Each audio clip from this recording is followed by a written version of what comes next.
All right. Assalamu alaikum wa rahmatullahi wa barakatuh. Bismillah, walhamdulillah, wa salatu wa salam ala rasulillah wa ala alihi wa sahbihi wa man wala. Jazakumullah khairan, everyone, for tuning in. So I welcome everyone to our program today. It's called Doctors Dialogue. And the subject matter that we're going to be talking about today is Islamic bioethics and goals of care during the era of COVID-19. So goals of care is always an important subject that we're dealing with as medical doctors, as physicians. We always want to discuss it with patients, but what's happened now in the era of COVID-19 is it's brought some of these conversations to the forefront. So it's a good opportunity for us to talk about what's the Islamic perspective on the subject matter of withdrawing life support, on withholding life support, having a conversation about what a person would want in terms of treatments at the end of their life when they're in hospital. So we're going to talk about the Islamic perspective of that today, inshallah ta'ala. So we have a panel of medical doctors on this call today. I'll start by introducing myself and then I'll introduce my colleagues. So I'm Dr. Nazir Khan. I'm a radiologist and I'm also the president of Yaqeen Canada and the director of research for Yaqeen Institute. And I'm joined by a number of colleagues today. We have Dr. Samir Sheikh and Dr. Abu Bakr Khalifa, who are ICU physicians. They're intensivists. Dr. Samir Sheikh is also an emergency physician as well. And they're representing Islamic Relief Canada. And we also have Dr. Hashim Khan and Dr. Asma Amjad from the MMAC organization, which is the Muslim Medical Association of Canada. Dr. Hashim Khan is a respirologist at the University of Toronto. Dr. Asma Amjad is a family physician and faculty at University of Ottawa and the vice president of MMAC. And alhamdulillah, we're also joined by Dr. Asim Padela, who's an emergency physician, and he's also a bioethicist. He's an expert in Islamic medical ethics. He's the director of the Initiative on Islam and Medicine at the University of Chicago. And so we're really happy that we have this group come together to discuss this important conversation and really to clarify to the public what is behind all this medical terminology that people have heard in the news the past few weeks about ventilators, about life support, about ICU. What is the reality of all these different things, and what should we as Muslims know before ourselves or a loved one is in the hospital? What do we need to know to prepare ourselves? So we're going to talk about that, inshallah ta'ala. So just to begin with some background. Now, it's an important concept in our deen to always acquire accurate information, right? In Surah Al-Anbiya, the 21st chapter of the Quran, God Almighty tells us, فَاسْأَلُوا أَهْلَ الذِّكْرِ إِن كُنْتُمْ لَا تَعْلَمُونَ. Ask the people of knowledge if you do not know. So we have this principle in our deen, this principle of valuing accurate information, and we're accountable for the information that we pass on to others. And the reason why I start with this point is because one of the challenges that we're facing in the modern era is that the age of the internet, the age of global communication, the age of social media has also allowed for an age of misinformation, where there's so much inaccurate information and blatantly false information that's spread for people who are not experts in the field. And there's a lesson that we have to learn from the hadith sciences in Islam. So if you learn about the sciences of hadith, the sciences of the transmission of the Prophet Muhammad ﷺ sayings and actions, you learn about something called the isnad, that there's a chain of narrators. And that chain of narrators has to be connected, it has to be reliable. You have to have information about the people in that chain of narrators. And what happens with these WhatsApp forwards that people get is there is no isnad on WhatsApp forwards, right? There is no isnad on WhatsApp forwards. You can't trace the chain of narrators and determine, well, is this actually coming from somebody who has medical expertise to begin with, right? You just get this information forwarded to you, and then you say, well, I don't know, is it true? Is this information accurate? So there's an important concept of going to the experts to get accurate information. And that's why we're doing this program today. Another important concept is the concept of tawatur in hadith sciences. So there are certain things that are so massively transmitted that we know these to be indubitable realities. There's no doubt concerning them. And Shaykh al-Islam ibn Taymiyyah, rahimahullah, he makes an interesting point in his work Daru Ta'arud al-Aql wal-Naql, where he mentions that there are different things that are tawatur with different specialists. So something that is mutawatir with people who have expertise in medicine may not be mutawatir for others. So for other people, it may be something that they can be skeptical about, they may not be sure about it, but if you ask people who are in the medical field, anyone who is a licensed board certified physician who's graduated from a reputable information, it's unanimously understood that this is what is accurate information, this is what isn't accurate information. So with that background, what do we know about the coronavirus? What do we know about COVID-19? From a medical perspective, COVID-19 is the name of the disease that is caused by infection with this particular strain of coronavirus. And the virus is called SARS-CoV-2. Okay, so the name of the virus, it has SARS in the name, and that alludes to the possible complication that you can have with the virus, which is the severe acute respiratory syndrome. And SARS-CoV-2 is a virus that infects the lungs. Okay, it's a lung infection. Some patients may come to hospital first with some other symptoms. Sometimes there's, that's also a possibility.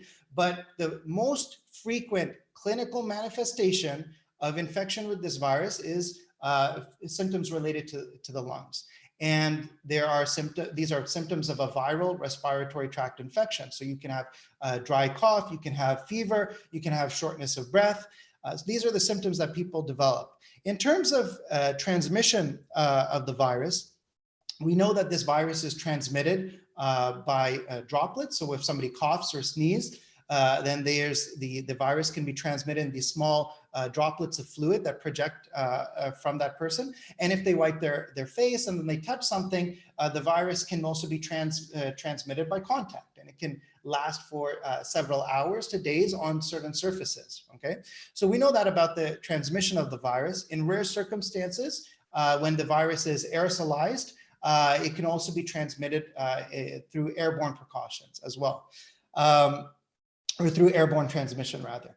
So, one of the things that there's a lot of inaccurate information about is people say, well, is this whole thing overhyped? Like why worry about COVID-19 to begin with? We always have these viral infections, there's seasonal flu. What's different about COVID-19? So a few points.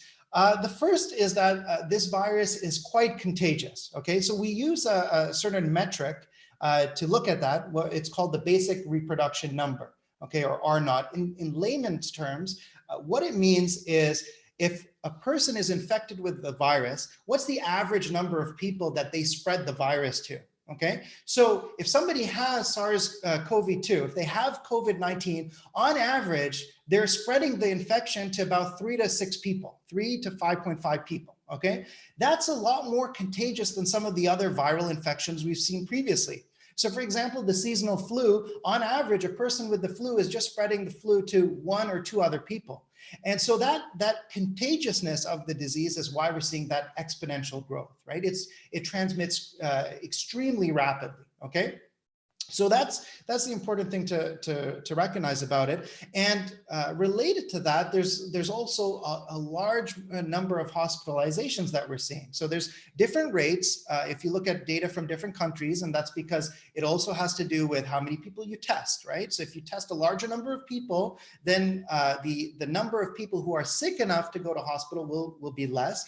And it has to do with other factors, right? The other factors related to the demographic, right? And so the hospitalizations on average, you're seeing that we're seeing rates of somewhere between 10 to 20% of people who get the disease end up going to hospital. There's more ICU admissions, in the population. So we're seeing in general, out of those people who get infected with the virus, roughly 5 to 8%. Sometimes it's less, right? It depends on how many people you're testing, depends on the overall health of the population.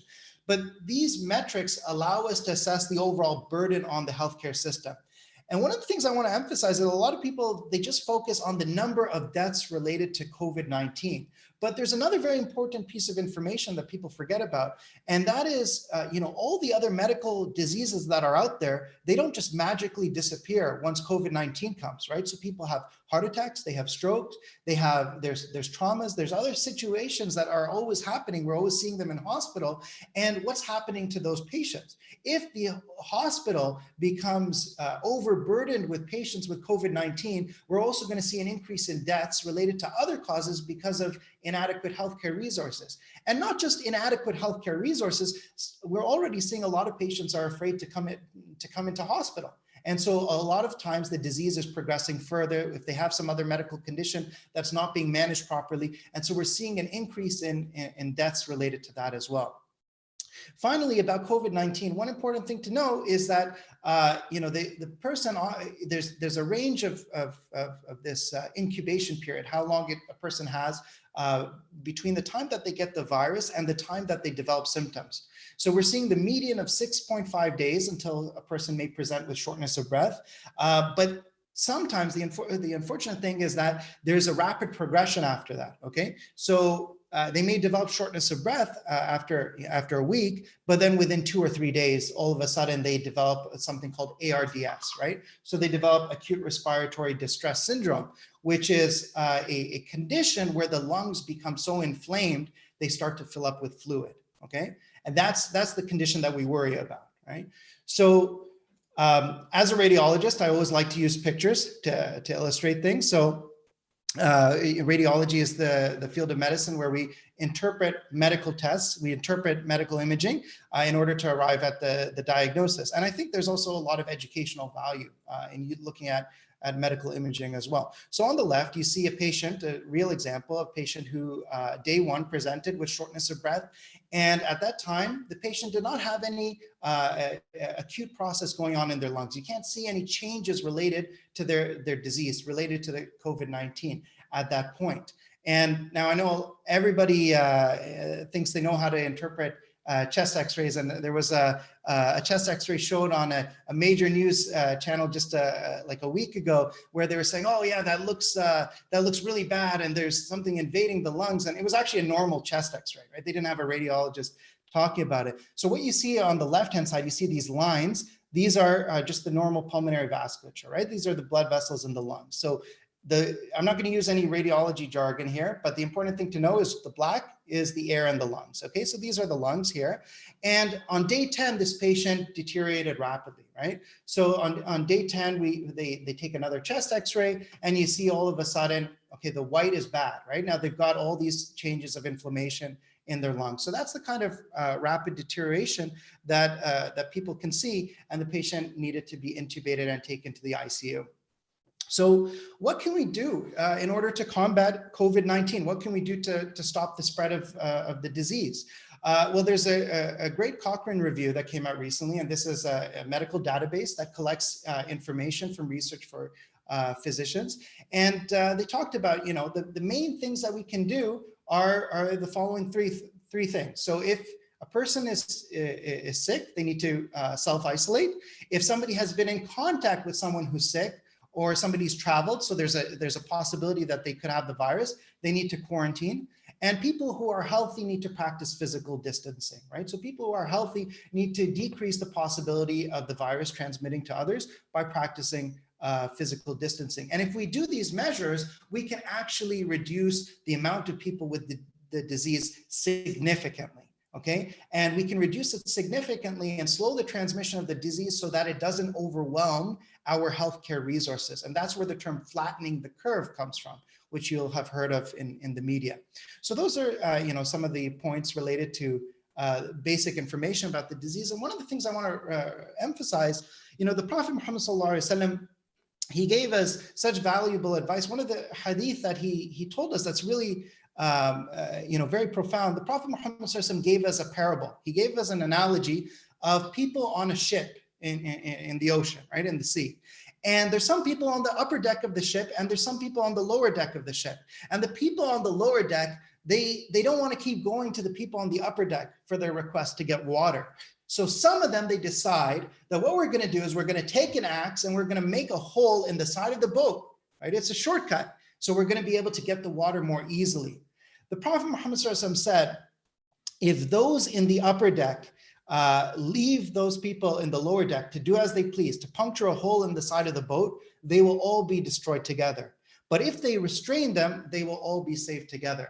Now, the Prophet, he gives this example of related to the impact that sins have in society. Okay, the impact of spiritual depravity on the society as a whole. But this is also illustrates the actions, the physical actions that a person can make as an individual. They can impact the society as a whole. The actions of a few can have a global impact. So that's one of the important things as a take-home message that we have, is that we're all in this together. We all need to do our part, inshallah ta'ala, to ensure that we're staying safe and that we're avoiding spreading the virus. So with that, inshallah ta'ala, I will turn it over to Dr. Hashim to speak next, inshallah.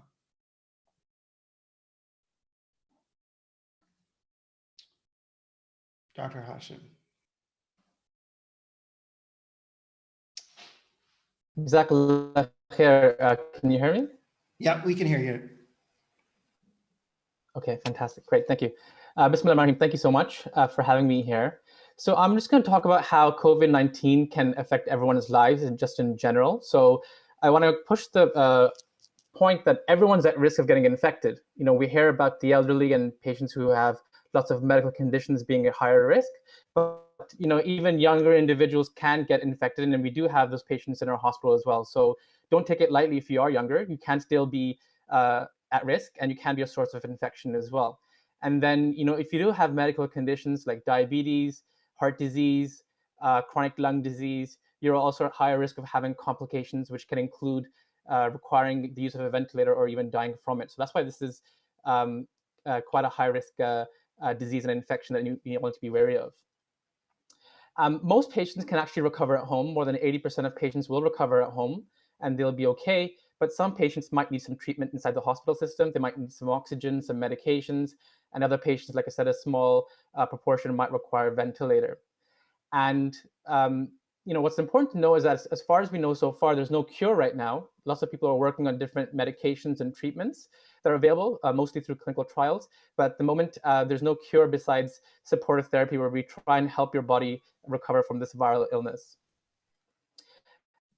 And so depending on where you live, the health system capacity at the time, your medical conditions, as well as your medical history, your physicians might have some sort of estimate with regards to what are your chances of recovering from this. And so there might be situations where you may not be offered what we call heroic treatments or aggressive measures that are usually offered to patients when they're quite sick and unwell. And we'll talk about them later on today as well.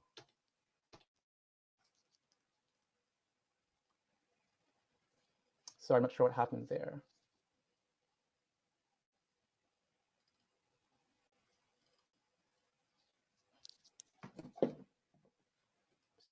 Full screen again.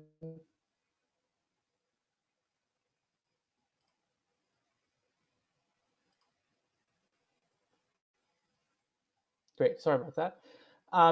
So what are some practical things that we all need to be aware of? So first of all, during a pandemic, there's lots of different challenges and issues that have come up that are different from what we normally experience when we're taking care of patients. And the first one is that we need to be able to make sure that we're still using the emergency department appropriately. So what we've initially seen is before COVID-19, in certain areas, patients might visit the emergency department just like it's an urgent care center or a walk-in clinic with very minor ailments. And now with COVID-19, there are patients who are neglecting some of their medical conditions and staying at home, perhaps longer than they should. You know, patients who are having chest pain that might be indicative of a heart attack or things like that. And they end up staying at home longer than they should. And then they come quite late to the emergency department. That can really affect their ability to be treated in a timely fashion. So it's quite important that you recognize that the emergency departments are still functioning. The hospital is still functioning. So even if you don't have COVID-19 type symptoms, still come to the emergency department if you need medical help and need someone to be able to lay eyes on you. The next thing is, you know, there's limited resources that we're all working with. So whether it's beds, whether it's personal protective equipment, whether it's ventilators, so that can affect with regards to what what medications and treatment options are available to you. And because of the COVID-19 pandemic, many of you may have already heard about and realized is that visitors are not allowed at many institutions and many hospitals. So your family members may not be able to visit you when you're at home or when you're in the hospital.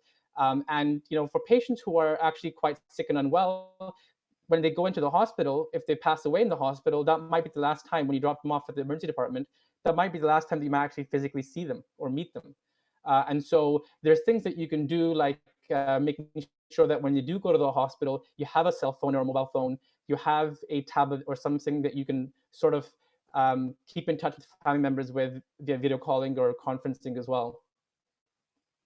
And then just recognize that patients nowadays who are passing away, unfortunately, there are changes now in terms of the ghusl and the kafan and janazah rights as well, which I won't go into detail, but just recognize that things are going to be different during this pandemic than what you normally would see or experience.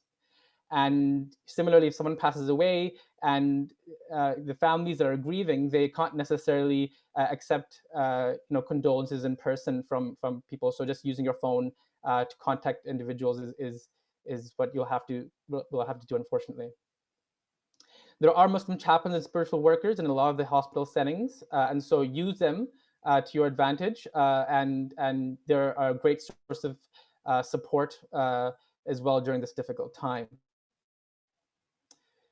The other practical thing I wanted to chat about was that it's really important then to in advance discuss your wishes with your family members. In our culture and sometimes in our religion, we don't normally talk about these sorts of things with our family members. It's almost talk death and dying and what your wishes are in terms of treatments available to you and things like that.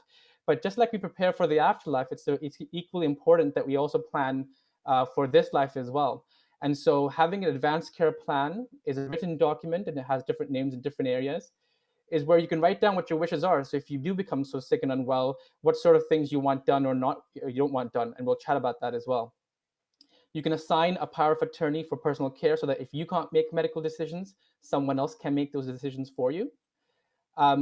You should all start thinking about having a legal will and estate planning. And the reason why this is important, along with burials and funeral arrangements, is not just from a cost perspective, but also because if you pass away without getting these sorts of things sorted in advance, what it does is not only is your family member or their family members grieving your loss, but they're also burdened with financial issues as trying to do this in a manner that can result in arguments and things like that. So having these discussions early and preparing everything in advance is always beneficial. And lastly, there's a hierarchy in terms of when you are making decisions, how do you make those decisions? So first of all, you make the decisions for yourself, and you might make those decisions with regard to your personal beliefs, previous system. You will get some religious guidance as well as ethical principles as well. And then you can also you should listen to the advice of your medical experts as well, who will give you their opinion as well. And then if you can't make decisions, there's substitute decision makers, which very roughly, initially is legally appointed individuals, like if you have nominated someone as a power of attorney, or it can be family members. And that generally follows this sort of a hierarchy where it's normally your spouse or partner, followed by a child or a parent or a brother or a sister, and they can make those decisions together, or any other relative. And normally what clinicians and healthcare workers will do is they'll work their way down this list and try to find whoever's at the top of this list who's available to help make decisions for them. And so, this sort of leads us into the next part, where one of the biggest decisions what you might have to make is someone might ask you what your goals are with regards to resuscitation, or what you might have heard as being called to as a code status. And I'll let Dr. Khalifa and Dr. Sheikh take it from here, inshallah, and discuss that in a bit more detail. Assalamu alaikum wa rahmatullah. Jazakallah so much for having me on this webinar. So the first aspect of this that we want to actually touch on is define some terminology so that we all start off at the same page. So the first term I wanted to touch on is CPR and defibrillation. Now, this is a term that some of you may know about from past experiences with family members, but for other people, it may be a new term. So when do we do CPR? Well, CPR is done in patients that have essentially had their heart stop beating and they are no longer alive. And the CPR involved? It basically involves a healthcare professional that's pushing on your chest to help blood leave your heart and go to the rest of your body. You see, the currency of the body is oxygen, and each cell is dependent on that for its survival. When your heart stops, all the cells are deprived of this oxygen, and slowly the organs start failing. And the brain, if it doesn't have oxygen for as little as 5 minutes, cells start to die. Followed by that, the kidneys, the gut, and all the organs follow suit quite quickly. What CPR looks like in an emergency room is very chaotic. You have 5 or 6 different medical professionals in the room. Some of them are helping with the airway at the top. Others are trying to get access to give medications, and others are pushing on the chest to make sure that the heart is continuing to pump blood. One of the practical implications to remember is that when someone is doing adequate CPR, most oftentimes they're actually going to be breaking the ribs of the patient and the bones in the chest. This is not something you can do without putting a lot of pressure on the chest. It requires quite a bit of effort from the healthcare professional. Talking about basic numbers as it comes to CPR, the American Heart Association says that only 10% of patients will actually survive with a good neurological outcome after their heart has stopped beating. What I mean by a good neurological outcome is that they'll be able to take care of themselves, eat their own food, put on their own clothes, and be the person that you knew that went into the hospital. So the second term that we hear quite often, especially on the news right now, is ventilators. So we talked about supporting the heart through CPR. The next organ system that's quite important to touch on is the lungs. So the blood is only useful for the cells if it's carrying the oxygen that the cells require. And that's what the lung essentially does. So when someone's lungs are failing and they're not able to provide oxygen to the body, we perform a procedure called intubation, which essentially means we take a breathing tube and we insert it from the mouth into the lungs to take full control of their lungs and provide as much oxygenation and support to the lungs as possible. Now, a practical consideration to remember is that when we are doing this procedure, we have to give some very strong medications that, one, put the patient in a medical coma, and number two, most oftenly means we have to paralyze the patient. That's right, we use medications and drugs that actually paralyze the patient so that they're not fighting us when this breathing tube goes into the lungs. As you can imagine, such strong drugs also come with very strong complications, and it's not uncommon for patients to have their heart stop as we are doing this procedure and giving these medications. And so if you are, or someone you know is going through the process of being intubated, it is a very risky procedure and one that carries a pretty high mortality. What happens to these patients that are intubated? Well, about 1/3 of patients above the age of 65 that get put on a ventilator, they actually end up passing away during their medical illness. Only about 25% or a fourth of those patients that get intubated in the ICU actually leave the ICU and return to the people that they are. A number of them may get through their medical illness, but suffer other comorbidities such as ulcers, deconditioning, and have to go to rehab or even nursing homes to continue getting stronger before they can be the people that they were. And oftentimes when you come to the ICU and see your loved one, we notice that families are taken aback by how they look because they're connected to a machine. They have tubes and lines coming out of their mouth. They have a lot of medications that are running through their veins just to keep them sedated and comfortable. And so that's also a very traumatic experience for family members that are involved. So one must be thinking, what other ways can we use to support the lungs when someone is having breathing trouble? Well, you see 4 different pictures here of different medical devices that we use in medicine, and it all depends on the context, it depends on the patient's presentation and their goals of care. But all of these machines can help provide oxygen without putting a breathing tube connecting the patient to the ventilator. Some of them, as you see on the bottom, are masks that cover the nose and the mouth. Others just go into the nose themselves. And even others are very strongly and tightly fitted masks that the patient will put on and serve as non-invasive ventilators, which allow you to give very high amounts of oxygen and pressures to keep the lungs open. One thing to remember during the COVID pandemic is that some of these tools that we normally have in our toolbox as clinicians may not be readily available, or if they are, they may not be appropriate to use. For example, this mask on the bottom here is called a BiPAP mask. And the risk of using this in patients with COVID-19 is that it may aerosolize the virus and spread it to healthcare professionals. And so if you're not in the appropriate environment and not taking the appropriate precautions, something like a BiPAP mask may not be offered to patients during the COVID pandemic.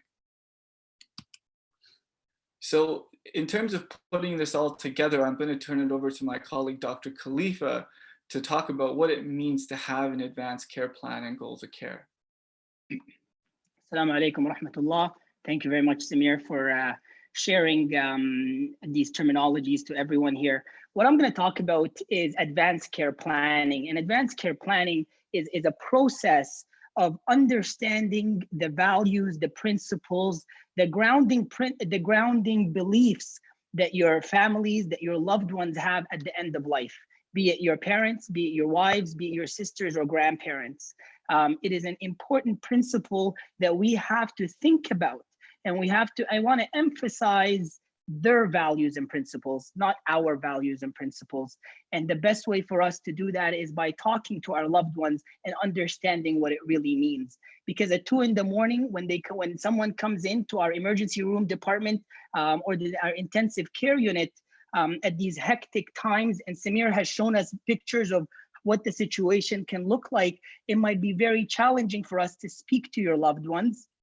And we would call you and we would ask you to tell us a little bit more about these values and principles. We're basically asking you to be their spokesperson at these difficult times when they do not have the cognitive ability to speak to us. And to give you an example, in the last week, I was taking care of a COVID patient in the ICU. I did speak to the patient before they required intubation and they required ventilation, and they made it very clear that, give me antibiotics, give me fluids, but if I ever reach a point where I'm unable to communicate with my loved ones, where I'm unable to do my day-to-day livings that I'm used to do, I don't want to live like that, and I don't want to die on a machine. He mentioned that he did speak to his daughter about this. And when I called the daughter, they had a conversation almost 3 months ago in which they talked about it clearly. And she confirmed that this is exactly the thought process that he had at the time when he was not ill. This is very important to think about, and I encourage everyone here to talk to their loved ones at these times when they're not ill, especially the elderly, especially individuals who are at high risk. And we'll talk about that later, to understand what these values and principles are at the end of life. When we think about it from a medical perspective, we talk about goals of care, we talk about code status, and I want to focus on 3 main categories. The first category that you might hear about or you have talked to a physician about in the past is full code. What does that mean? That means if someone comes into the hospital and they require medical management, they will get the medical management from antibiotics, be it IV medications, be it fluids. And if for any reason, despite those therapeutics that we provide, their heart stops, we will do the medical interventions that Samir shared earlier. The intubation, the ventilation, and the CPR. That's the category of full code. The second category we speak about is do not resuscitate. Some hospitals say do not resuscitate. Other healthcare authorities talk about allow natural death. This concept is usually misunderstood. It's misconstrued as if we are not going to do anything.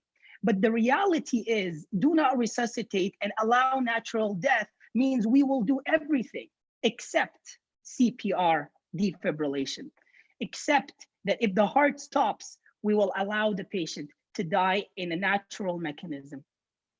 The third concept that I want to talk about is palliation and palliation comfort measures. This topic deserves a whole lecture on its own, but very briefly, I will mention that palliation means that we change our focus, our treatment strategy from full medical management to symptomatic relief and optimization of their overall symptoms. This involves if they have shortness of breath, which we see in COVID patients, we give them medications for comfort. If they are in pain, we give them medications for pain. And our focus does not become around curative intent because we have exhausted all options. Our focus becomes more on symptom relief. To add to that, an important principle with palliation is how do we provide compassion and empathy to the patients, but also their loved ones who are not going to be blessed with the opportunity to be beside their father or beside their mother in a hospital. May Allah protect us all. And these are the things that we talk about when we talk about advanced care planning. And I'll pass it on to Dr. Asim Videla to tell us a little bit more about the Islamic bioethics and principles around there.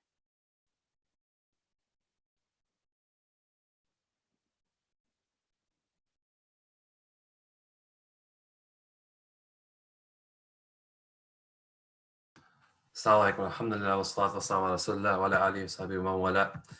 So let me see.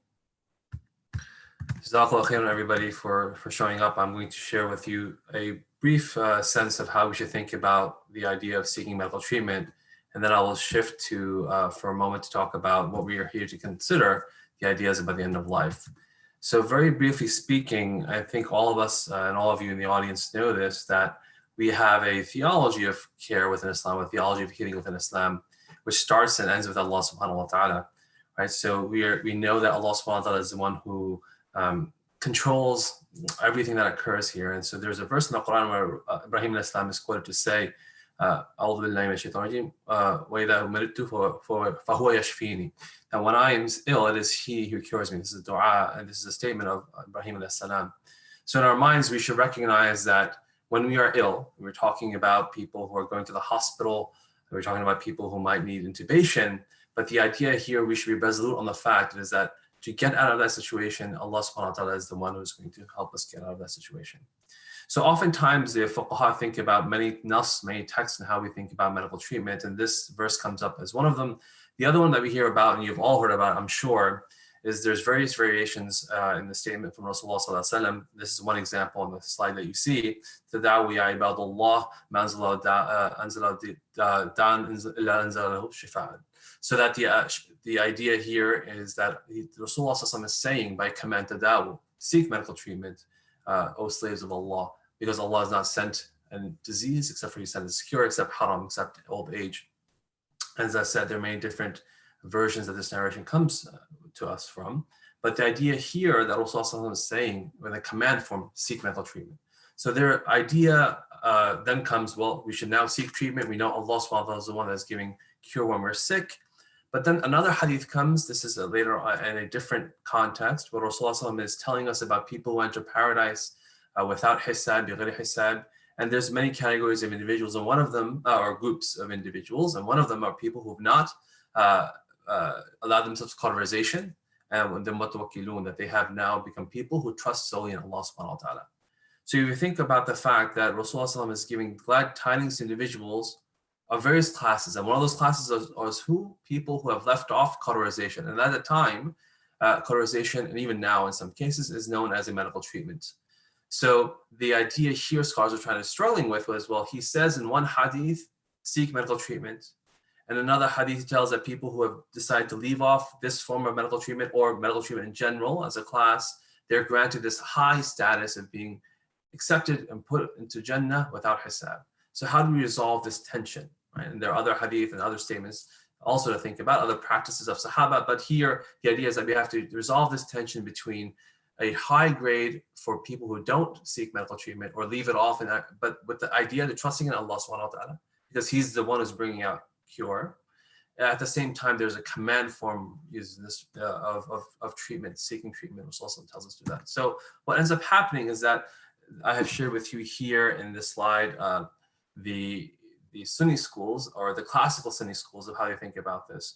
So they think about the idea that medical treatment by definition should be generally permissible, right? That it is not obligatory. But what that means is that it is not sinful to leave off, because you have to take both hadith and understand both of them together, and actually all the other hadith and statements and the actions of the Sahaba, even Rasulullah at times when he was not seeking medical treatment when he was ill. So putting that together, they say general status is that it's permissible. You see here that the Hanafi, the Maliki, the Shafi'i, and the Hanbali all think about the general idea being that is permissible. The Shafi'is say that actually the base ruling, asal, is that it is recommended, it is mandub. And they say that because they say if you're going to follow Rasulullah, you're going to follow the Sunnah, he takes that verb form of tadawu, seek medical treatment. So you follow that to the letter and you should get a higher grade. But again, the idea is that if you leave off, you're not obligated. So then the question becomes, is there ever a time when Muslims are obligated to seek medical treatment? So those three schools you'll see here, the Hanafi, Maliki, Shafi, say yes, there is, and I'll explain what that is in a minute. The Hanbali school, generally, they have various opinions. Imam Hanbal had many opinions at different times, but no, it's never mandatory to seek. They actually believe the higher grade is that you follow that last hadith, you're having tawakkul if you have the strength to do that. Because Allah subhanahu wa ta'ala will grant you a cure. He does not need an intermediary doctor or a medical care system or medicine even to do that. But the other three schools says, yes, there is a time point where there is an obligation to seek medical treatment. And when does that occur? That occurs when there is known effectivity or certainty or dominant probability, these are different epistemic sort of registers within the tradition, of that cure or removal of harms from that illness will occur by using the medicine. So the classic case that you should think about here is the idea of an individual, and they say this in the books, who's bleeding to death.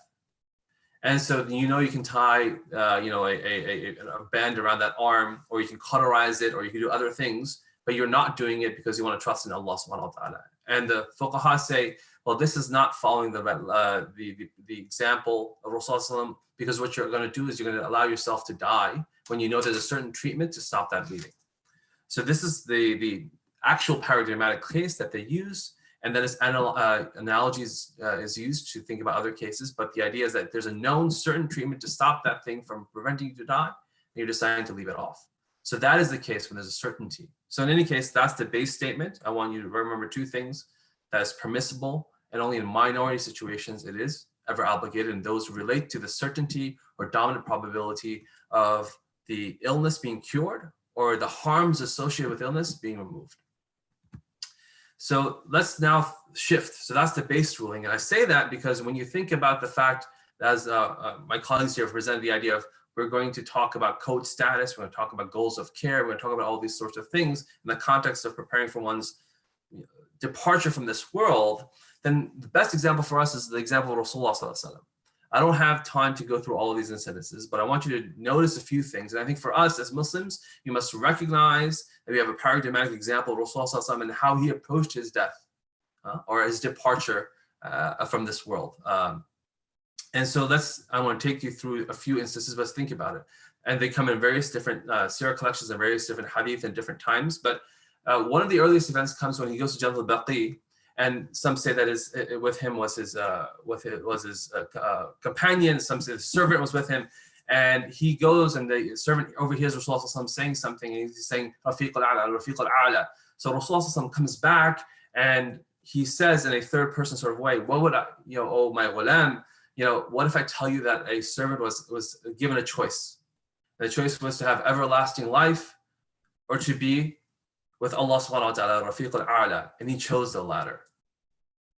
So in this idea, as I said, there are many different ways this comes to us, but the idea that he was now forecasting that my death is coming, and I know, and I've accepted this. So that happens. We know that near the end of his life, he's in the houses of his wives, and near the end, they notice that he prefers to be in the house of Aisha radiallahu anha. And when he's in the house of Aisha radiallahu anha, a very interesting incident happens, but basically he again says, right, Rafiq al-A'la, meaning he wants to go to Rafiq al-A'la, Allah subhanahu wa ta'ala. But there is this really an incident where he becomes unconscious, and Aisha radiallahu anha and the people around him try to put medicine in his mouth.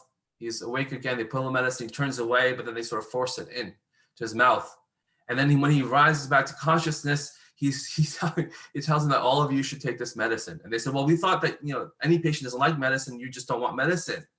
And the idea, the message behind this is that, no, I had chosen, I don't want this medicine, right? In this case, I know where I'm ending up. This might be futile for me. I'm using the medical term here, but he had chosen not to have it. And you can think about, we sometimes force people to take things. He, in that decision, was saying, no, I didn't want this. So, and like last two things I'll say, that's near the end of his life, but right before, there are times, and you know, this is his illness, he goes out to lead salah, he can't lead salah, but at one point he comes out and he gives a khutbah, and he tells people that if there's anything that you have that I owe you, take it from me. Do I owe anybody anything? And we learn from this the idea of setting your affairs in order before you're going to leave this life. So I think I will explain this more in the Q&A and in the case scenarios. But for us, we should really study the last days of Rasulullah to think about how we should approach, you know, our impending death. And all of us know, Rasulullah says in the hadith, that make the greatest or be more proficient in remembering the destroyer of pleasures, in this case, death.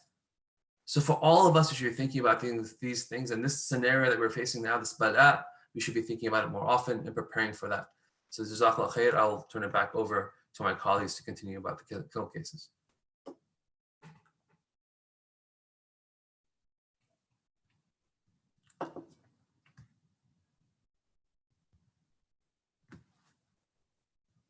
So the first case that we wanted to jump into to give context to the conversations that we've been having is a case that's very commonly seen in the emergency department today across North America, across the world.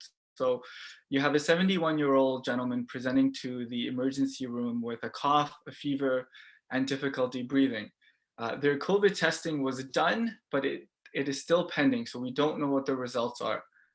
I also note here that the patient has a past medical history of high blood pressure, high cholesterol, and diabetes, and he's actually on medications for all of these different medical conditions. So as a physician that is seeing this patient in the emergency department, I have a few questions that come to my mind. And the first question that comes to my mind before I reach for any medications, before I reach to order blood work or x-rays, is what are the values and goals of care for the patient that I'm looking at? For example, if this patient was 85 years old and had terminal lung cancer and was coming in with fever, cough, and shortness of breath, and he's already chosen to be palliative in his goals of care, the things I would do in the emergency department would be very different than a 40-year-old gentleman who has no past medical history. And so the best way for me to do that as a physician is to go to the bedside and to have a conversation with my patient. But some practical considerations and barriers that often impact this is, one, sometimes my patient is just too sick. They may be confused. When you have a fever, you may actually be very confused or actually not be awake enough to understand what's being said. Some patients may not speak my language. We live in a very diverse community, and some patients only speak Arabic, which is not a language I can communicate in, especially in today's day where patients are not coming in with family members. If I can't directly communicate with them, I have a problem because I don't know what they would want from me and what my next steps should be. And so who do I reach out to if I cannot have that conversation with my patient? Well, often when I look at the medical chart, there is someone listed as next of kin or power of attorney. And so the first thing I would do is pick up the phone and call that person and ask them, really, as a representative for that patient, what do you think Mr. X would want if he could be in this conversation with me right now? And it's very important when I'm talking to a family member that the question I'm asking them is about the patient, and the answers I want is about what the patient would have told me if they were in this conversation with me, not what the patient's family member seems to want for the patient themselves.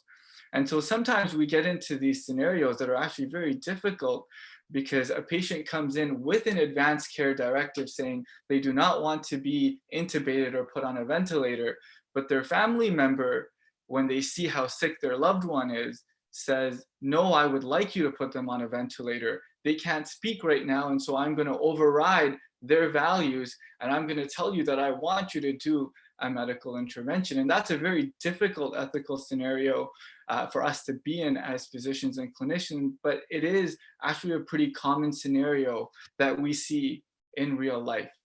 And so the big take-home point here that I really want people to think about is having those values and goals of care discussions early when a feeling well and can really evaluate these interventions from their personal values is so important and so helpful for me as a clinician at the bedside when I'm seeing them in the emergency department, and I may have 30 minutes, I may have 5 minutes, I may have a minute to make a decision if they're coming into the emerge and their heart is almost ready to stop.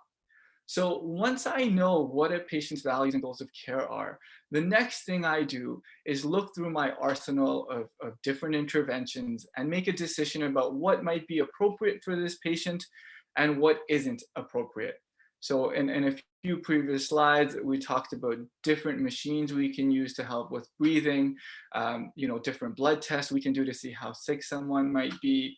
But all those decisions that I'm going to be making is going to be based on, one, the patient's values and goals of care, and two, based on my own medical opinion. So what's helpful to me as a clinician when I make those decisions that are medical? Well, one of the biggest things that's important is to know my patient's past medical history. And what I mean by that is to have a list of different medical procedures they've had, chronic medical conditions that they live with, and medications that they routinely take. It is very often that I will talk to a patient in the emerge and ask them if they have a past medical history, and they will say, no, they're healthy. And then I will look at a page of 5 different medications that they're taking for high blood pressure, cholesterol, diabetes. And the important point here is that even if you are treating a medical condition, a chronic medical condition, like high blood pressure, or high cholesterol, or diabetes, it doesn't mean you no longer have that condition. Yes, it's true that someone who controls their blood pressure, or a diabetic who controls their sugar, will do better than a diabetic who doesn't control their sugar. But it's just as important for me as a clinician to know what their past medical history is and what medications that they're on. And the last point I want to touch on is when we're seeing a patient in respiratory distress and we're considering all the factors that come with COVID, we have to remember that in the emergency department, we don't have all the answers or access to getting all the answers. The COVID test, which is a nasal swab or an oral swab in some centers, takes hours to come back. And sometimes we don't have hours in the emergency department to make a decision about whether someone needs to be on a ventilator or not. What we do know from all the preliminary research and data that's coming out from countries that have been hit with the COVID pandemic before we have in Canada is that patients that are older and patients that have chronic medical conditions, that includes high blood pressure, high cholesterol, diabetes, and even if these patients are on medications for it, we know that they do worse. We especially know that if they are sick enough to need a breathing tube and to be put on a ventilator, that is a marker of very poor prognosis. Now, the numbers change based on the studies you look at, but I think it's safe to say that about 50% of patients that get put on a ventilator and are COVID positive and are having lung failure because of COVID, 50% of them are likely going to pass away during their stay in the hospital or in the ICU, regardless of how aggressive we are with those medical interventions. And so the key take-home messages of things that you can do with your family members before presenting to the emergency department are the follows. One, have these goals of care discussions with your family members, with your loved ones, with people that might be 60 or 65 and just have high blood pressure and high cholesterol, which you may not see as a big deal, but may actually help a physician estimate prognosis if your family member gets sick. Know your options. There are different options, and yes, ventilation is one of the most aggressive things we can do, but there are other options, and it's important to speak to your family doctor and other clinicians you may know about what those options may be locally for you at the hospitals you may visit. In some places, you may have documentation that you can officially complete. You know, in Ontario, where some of us work, there's an advanced care directive form that you can fill out. And so if someone gets sick urgently, that form and that piece of paper can come with them to the hospital if a family member can't. And that's a great starting point for the clinician to have a general idea of what this patient wants. And also decide who makes these decisions in an emergency situation. A lot of patients that come in, they may have 7 or 8 kids. And when you have 7 or 8 kids in a very big family, who I call as a physician, it becomes very difficult for me to decide that. I don't have the time or the resources to call 7 sons and daughters.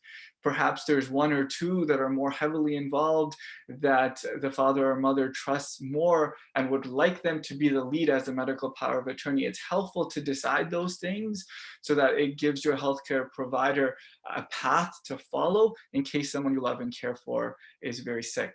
And we also know that some of these patients with COVID, they do get sick very quickly. You know, they could start coughing at 7 o'clock in the morning, and by 7 p.m., they may be needing a lot of oxygen, and by 8 p.m., they may be on a ventilator. Things can change very fast. And so that's why it's so important to have these discussions up front and at the very beginning. And so I'm going to pass it on now to my colleague, Dr. Padella, to kind of talk about the Islamic bioethics around refusing aggressive medical interventions.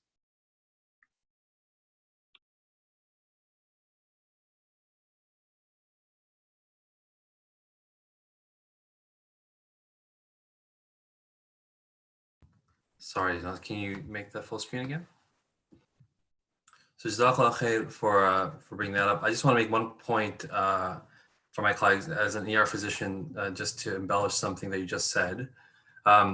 So the idea that, yeah, we don't have time, I think is important when we're saying that families should appoint an individual to make decisions, or some individual can say that you're my durable power of attorney. I think one thing we need to be very cognizant of is the fact that that durable powers of attorney can conflict sometimes with the Islamic perspective.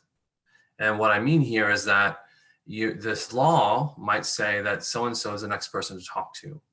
However, in our concepts of wilaya, it might be someone else. So you saw in Canada here a few slides ago, the idea that you go to spouse and then you go to child, right? But there's no notion of parent. And for some cases, we have to think about it that, okay, if I am a, you know, say I'm a woman and my husband's passed away, right? And so there's no spouse. Is it going to be my son who might be, you know, 15, or would it be an uncle, or would it be my father? And the Islamic perspective might be that your wali is someone else, but the law has said something else, or the default law is something else. So I want us to really consider when we're making our advanced directives that if you're going to choose a power of attorney, you can have the ability to choose whoever you want, but at times an Islamic view of who is the wali might actually be something that you want to take into consideration when you're going to make your durable power of attorney. And we can get to that in the Q&A, but I just want to point that there are times that there might be some conflict in what the state law says and how we would think about it from an Islamic perspective. So back to the case here, we're talking about withholding of withdrawing life support. This slide here is from a systematic review of fatwa from major councils around the world. This is part of a slide, and the study came out recently that me and colleagues put together. But what I want you to focus on this slide is just the middle for a second, from the Saudi Committee for Fatwa and Research, about how they think about withholding. We're going to talk about withdrawing in the next few slides in the next case, but withholding for a moment. What that means is that when I enter the healthcare system and they have to give me, you know, medical care, can I think about withholding? So you remember I said to you that you very rarely obliged or obligated. It's very rarely sinful if you do not seek medical treatment, right? But in the scenario that we have here of a patient, that perhaps there's the ability that they're coming a time period where they're going to have intensive treatment. And when can you say, I don't want that? So generally speaking, you can say that all the time. However, the fuqaha note 3 conditions where you should think about this in a particular way. So this Saudi committee here notes 3 ideas. I've highlighted them for you here, bolded them for you here, but I want to talk to you what they really mean. So they say when illness is unresponsive to treatment and death is certain. The idea here is of this concept of that there is no benefit for the treatment that's being offered, or there's very minimal benefit. right? And you would say perhaps less than 50% or less actually. That I have a very poor chance of whatever they're going to give me, whether it be intubation, antibiotics, whether it be a new clinical trial, that is going to get me out of the situation. It's going to provide for cure or remove disease-related harms. So that's the first sort of idea. The second is that the resuscitation that I'm being offered, right, would leave me in a state of mental inactivity or untreatable brain damage. And by that, they mean a state where there is no consciousness, right? There's no taklif, an ability to pray, right? To recognize, in this case, we call it ahliya wujub, and ahliya ada, that you would have an ability to interact with the world and respond to Allah subhanahu wa ta'ala and fulfill your obligations. That if it's going to leave you in such a poor state, minimal mental activity, that perhaps at that time, you don't have to pursue it. And then the third line here, they say resuscitation would be ineffective. And here again, it's not just the idea that the patient will be unresponsive, but the things that you're trying are just not going to get there. And this is code for that the harms of treatment might outweigh the benefits, right?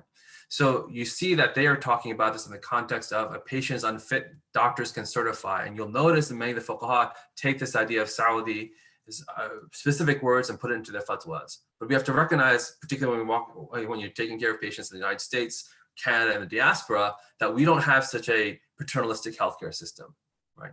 Families are the ones who can say, I don't want treatment in these sort of circumstances. Doctors can't automatically say this is the case, I'm not going to do anything. Hence, again, the empowerment is for the family. And you should think about that in terms of withholding. Now, I'm going to make this more specific. In our case, we're talking about COVID-19. So if you're thinking about foregoing, I'm a patient, I have cognizance, I have the ability to make my decisions. And we have a case scenario here where you're not quite at this state of life-sustaining treatment. You have an individual who's 71, has some breathlessness, right? That has a cough and shortness of breath, but I didn't hear at least that they need to be intubated, but perhaps they might in the future. But at this point, they're still having some breathing difficulty. So the question to ask is, okay, if I am going to get to the state where I'm going to need that intubation or to have a ventilator put on upon me, is that treatment going to be certainly life-saving? Meaning the dominant probability, more than 51% or greater, or some would say actually higher than that, or is that going to be the case that's going to be life-saving? So you heard from our colleagues before that we actually have no curative treatment for COVID-19. What happens is when they put you on a ventilator in the ICU, we're trying to let your body recover, your own immune response at this point, to get over the disease, like any other viral illness. And the flu takes days, this also takes days to weeks. So we're just trying to buy time and support your other organs to function, your kidneys, right, your heart, but your lungs have to work their way out. And we don't have any treatment at this point that can speed that up. So the idea here is that we don't have a certain treatment that will remove disease-related harms here, being that respiratory decline. There is none. So then the question becomes that since you have none, it is permissible to forego that medical care, the entire package, the ICU treatment, the intubation, right, whatever else that comes along with it, because there is no known certainty of cure when you're in that state. Now, if there was, and we are doing trials all around the world to find a treatment that will help increase the likelihood of survival when someone is intubated, then perhaps that might change. Things are very dynamic at this point, but we don't have any certainty. So I want us to particularize this notion within the idea of a person who might have to get intubated because their respiratory status is so severely declined. You heard from our colleagues that there are people who will be fine. This patient might be fine, he just needs some oxygen, send them home with a tank, they're okay. Then you can pursue that treatment. But I want to make sure you understand this slide is not for that, it's the step after. They need to have intensive care applied, then perhaps you think about the idea it's permissible to forego, because even in this case, there is no known certainty of treatment. So I'll turn it back, I think, I went the wrong way, to my colleagues for the next case.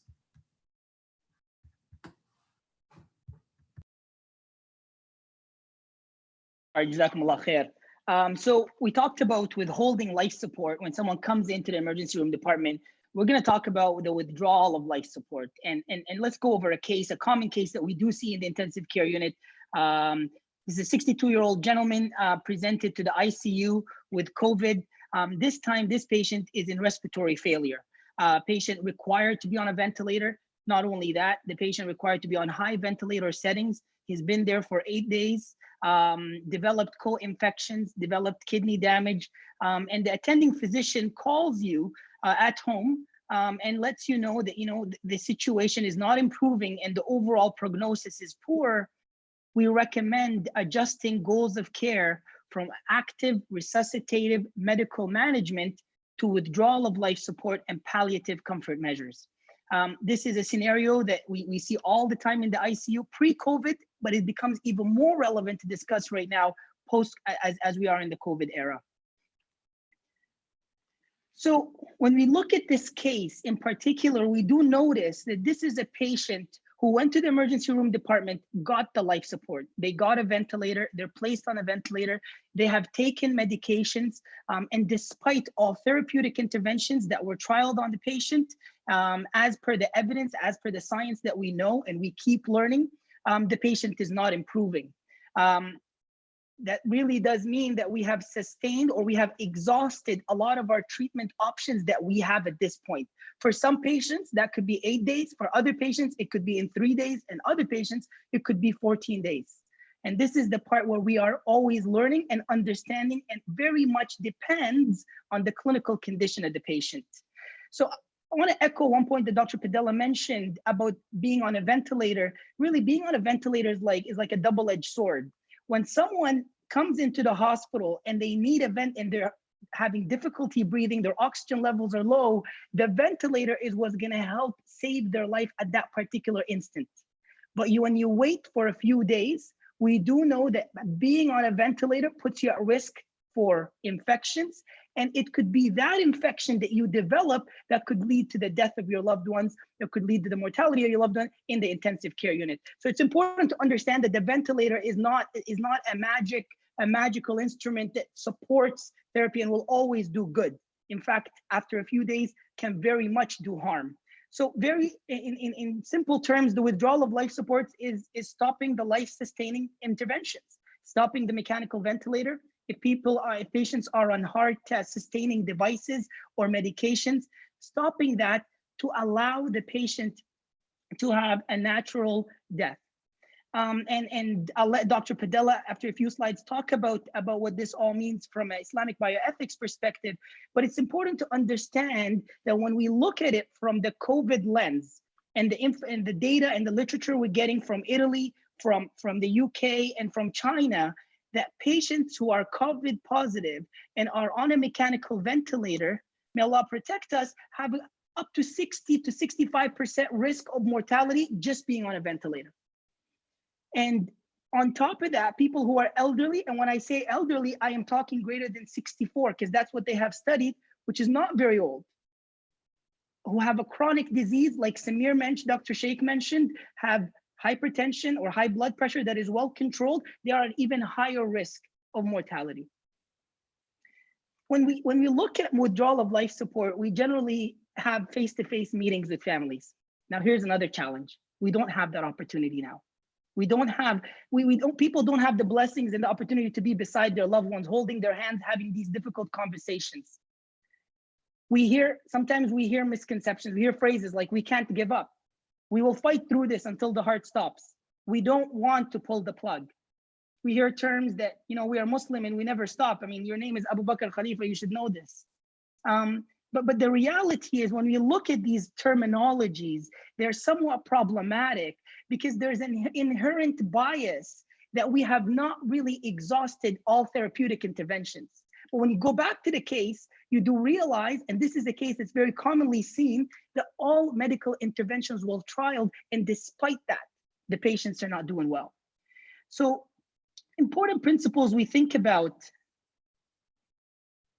is goals of care discussions. Samir, Dr. Sheikh, and Dr. Padella in the emergency room department had these discussions, and now the patients in the ICU, these discussions are recurring and are dynamic. Expect the doctor to call you every day and tell you that, your loved one is 1 step forward, or the next day they could be 6 steps backwards, moving back. And this is the reality of critical care illness. And a very important principle that I really want to highlight, that withdrawal of life support does not mean that we stop caring for our patients. And that's a misnomer. In fact, when we withdraw life support, a lot of active effort is being done to make sure that the patient is not uncomfortable. We make sure that the patient is not short of breath, because as we go through that process, it is of utmost importance that we provide medications to make sure that the patient is not having difficulty breathing. And takes us to this palliative comfort measures. And the palliative comfort measures approach, as I mentioned, focuses on symptomatic relief, but also very importantly, focuses on that relationship with patients and their families. In the ICU, we might not have the ability to speak to our patients at times when they are on ventilators, but we always try our best to develop a compassionate a discussion with empathy with the loved ones of the families. I mean, in the last week I was on call, that was the most difficult part of my job in the ICU, when I had to call a 72-year-old lady who lives at home alone, telling her that her loved one, she's married for more than 40 years, has not been recovering, is passing away, and her daughter is stuck in Florida, cannot support her mom. And this is difficult. This is challenging, not just for the patient, but for the healthcare providers. And this is unprecedented for us. So it's very important to utilize what Dr. Khan mentioned earlier, the spiritual workers, the social workers, the ICU doctors, to talk about, are there ways we can communicate? What the lady asked for, she asked if we can put the phone on speaker because she wanted to say her final words before withdrawal of life support. And that was powerful for everyone that was taking care of the patient. So when we reach that level, doesn't just mean that we stop. Talk to our social workers, the spiritual workers. If you want some Quran to be recited in the room, if you want to make dua for them as a group with the person listening, maybe they will not be able to respond, but these are the things that we have to start thinking about more and discuss more and be creative about understanding the realities of COVID. And I'll pass it on to Dr. Padella to speak to us a little bit more about withdrawal of life support and the Islamic bioethics around it. So, Jazakallah khair again. I want to mention two things before I get to the quote-unquote Islamic legal rulings. One thing I'll say is that I fully recognize, both as a clinician and as someone who gets called often as a bioethicist in the hospital to help support Muslim families, that withdrawing support, meaning in this case withdrawing life support, is hard. Every study that I know of that has looked at family distress levels when they're trying to make that decision to turn off the machine, so to speak, or pull the plug, they're very distressed. And every physician, if you ask them that they've had to pull out that tube or shut off that ventilator, it is a very grave moment for us as well. So I want to recognize that, because for us, we, just like everybody else, we're physicians, but we're seeing that they're on a machine, they look like they're breathing, they are breathing because we're helping them breathe, there's a pulse there, but all of a sudden I'm going to do something that's going to stop all of that, right? So this is an extremely important moment. And from an Islamic perspective, at that moment, that's a moment where, there is a soul that is departing from this world. There's a meaning, it's a sort of a junction, isthmus of this dunya and the akhirah coming together. And oftentimes it is really important for us to sort of just take a moment and recognize that. I want to recognize that because you're going to hear all us doctors, right? We're speaking and we're going to say things that sometimes you might think that we are not recognizing the weight and gravity upon you all to make decisions, but also think about us. We're also making decisions. So we want to fully support these conversations. So oftentimes people say, I want you to do what's Islamic, right? And as you heard, one of the mythos here is that, hifz al-hayat, hifz al-nafs, that Islam is about preservation of lives at all costs and all times, but that is actually not how the legal structure works. So let me share with you a few concepts, and then I'm going to go back to the case in a second. So we know that the concepts of hurma and karama. So let's start with hurma, and you've probably heard this from many scholars at many times talking about the hurma. So this hadith here from Rasulullah is about a grave digger who there were bones around, and Rasulullah reprimands him and says that, breaking these bones that you're digging up another grave is like breaking the bone of a living person, to give you an idea that there is hurma of the body, even though the soul might not be there, right? That we recognize as Muslims that there is a dignity, I'm using an English term here, that is contained by the vessel that contained the soul. And then when the soul is there, it's even more, it's even greater. There's other hadith about, the haram ala muslim ad-dima'u wa 'irduhu, that for every Muslim, that the blood and life and honoring and possessions of another Muslim are haram. Again, the term hurma comes from this notion of haram, that's inviolable, right? The blood and life of people. And the Quran talks about this, don't taking life for life. The idea is that this concept of hurma is there present in the Islamic tradition. And the context of providing or medical treatment, we have to recognize that at times there is a hurma threatened, right? That the notion of hurma is threatened, and it can be threatened in 3 different ways. I'll talk about them in a second. The other concept is karama, and you all again know this verse in the Quran. Allah SWT talks about, right? So that we have given a great honor upon all the children of Adam, right? Above that we have given them a fadl above all the other creations. And so again, here the notion is karama, that this creation, this human being, this body, this flesh, this creation of Allah SWT is honored above all other creations. So when you combine these 2 concepts together, you have the idea and an analog, although it doesn't map 1 to 1, for what we in common parlance talk about human dignity, right? And as I said to you, it's not just the body, meaning the vessel of the soul, but it is also the body and soul together. That there's this high notion of inviolability that the body has in every medical treatment, from a a poke for your blood for diabetes, to an IV, to a tube down your throat, to a tube in your a catheter so they can urinate, to whatever else it is in some way infringes upon the hurma and karama of the body, the dignity of the body. Yet when there's a beneficial purpose, the tradition, the fiqh allows for it. But when there isn't one, then we have all of these things add up to, are you actually, and I'm going to use a term that in a way to provoke you, are you assaulting the body, right, at times without any benefit there?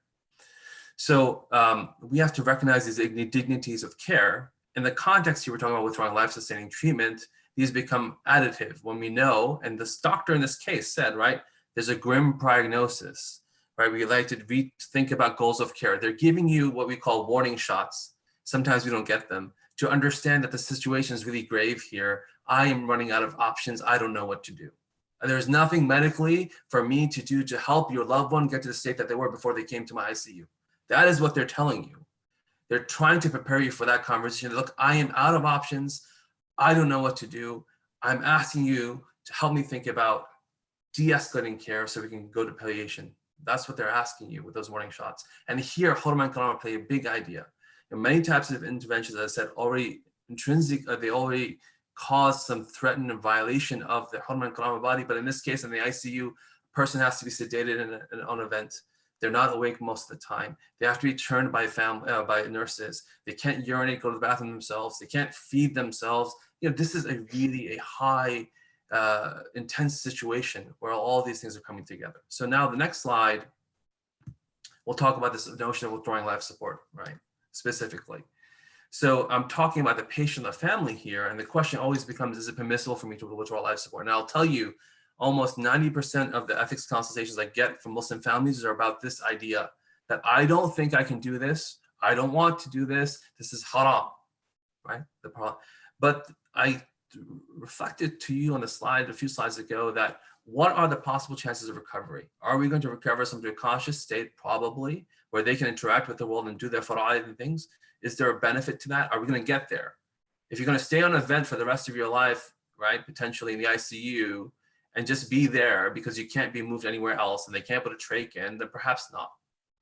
Therefore, treatment is not mandated when you can't get to that goal of care.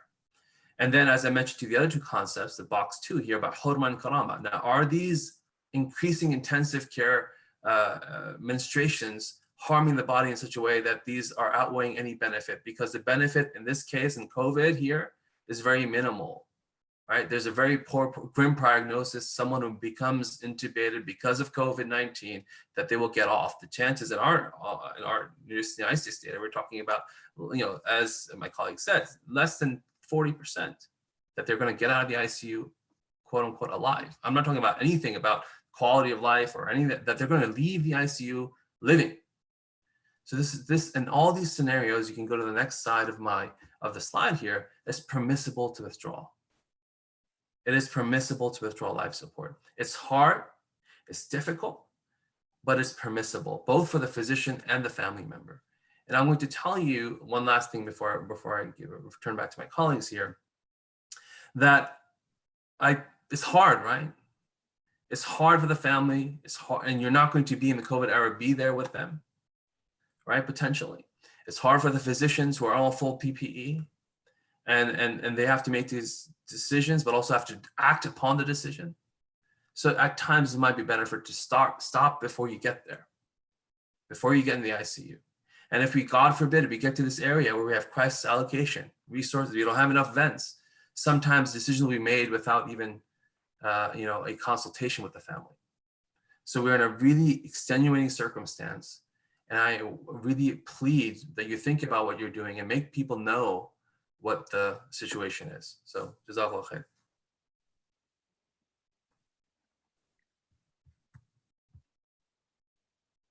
Assalamu alaikum wa rahmatullahi wa barakatuhu.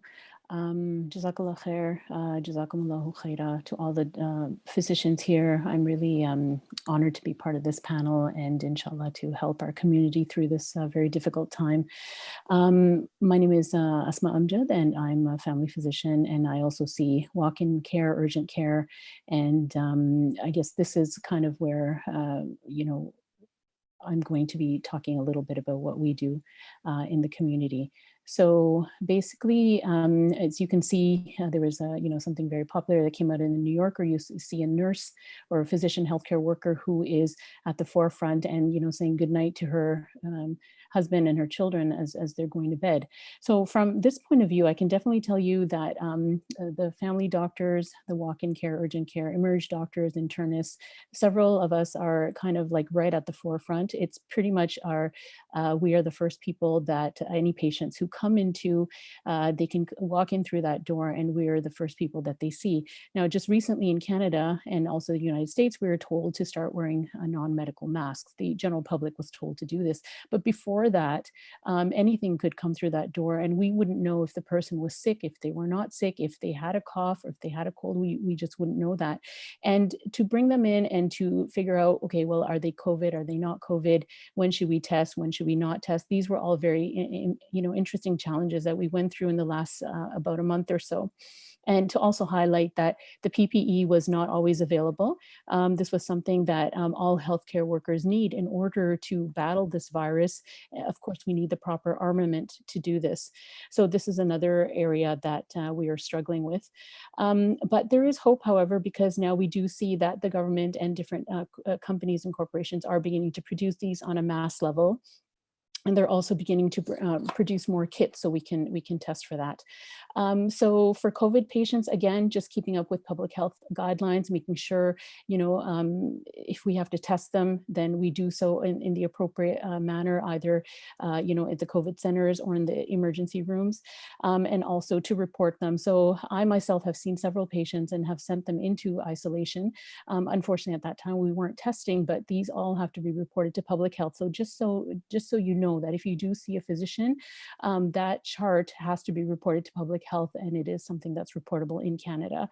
And now a lot of the physicians we do see, we are going online, we're going on telephone, we are bringing urgent and emergent cases into our offices, including essential visits that are important.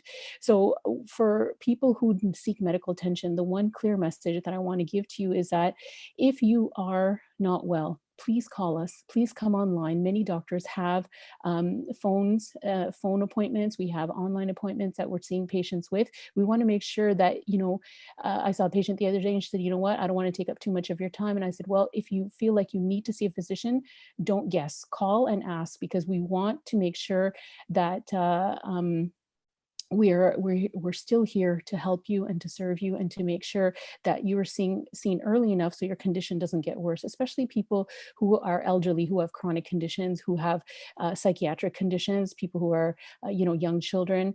Again, we're taking the appropriate measures to make sure that we're bringing you in, timing out your appointments, making sure it's a no-wait waiting room, and to take all these precautions, including PPE for us and our staff as well for urgent and important assessments. So this is something that I really want to bring across. The other thing too, as primary care, is that we are, as the entire world is also we're relying on our research colleagues to come up with the vaccine. And once we get our hands on that, I can definitely assure you we are going to be vaccinating everybody in our practices, inshallah, bi'idhnillahi ta'ala. So not only am I on the first lines, but I also want to give a shout out to other people who are on the front lines as well. Not only doctors, nurses, but everybody who, even including all hospital healthcare staff, the cafeteria staff, even the custodial staff. May Allah subhanahu wa ta'ala bless them and reward them. And also all the essential workers who are out there working every day, people who are in gas stations, grocery stores, pharmacies, the police, bus drivers. From MMAC's point of view, we are a national organization. We were formed about 13 years ago, and we have so many different members, more than 1,000 on our mailing list. And also we have about 500 doctors who are actively working on the COVID strategies that we're doing. We have, medical students, residents who are working on different guidance documents. We've started different petitions. We've also teamed up with a Canadian Muslim task force and the Canadian Council of Imams. And also many of our members are actively working on securing and procuring different medical devices and PPE. Our members have also been in touch with federal and provincial governments officials to do this. And also, we're also reaching out to you, the community members. We have on our Instagram, our website, we have, myth busting series. We have, how to put on a mask, what you should be looking for. Does vitamin C and do breathing something through your nose, does that actually help with COVID or not? And so these are all myths, and we have to be very careful, as the physician at the beginning, Dr. Khan, was mentioning, that we have to be very careful with our forwards, that we don't forward things that are not verified. And the most important thing is that doctors supporting each other. We have to make sure that we are also supporting each other. And we also have a group that does this at the Muslim Medical Association of Canada, of which all these physicians are members, alhamdulillah. So I just want to give a small, mention of the physicians who have passed away.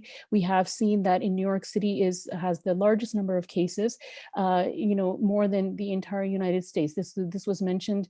Again, the stats are changing so quickly, but there are many physicians who are Muslim who were the first to pass away in the pandemic. And may Allah subhanahu wa ta'ala give them, the death of martyrs, because this is what we're told in our hadith by the Prophet ﷺ, that those who pass away during a plague are considered to be the shuhada. And small dua for them. Allahumma ghfir lahum warhamhum. May Allah subhanahu wa ta'ala have mercy upon them and forgive them. So as healthcare physicians, what can we draw on, and how do we reflect on this? And what motivates us to go to work every day?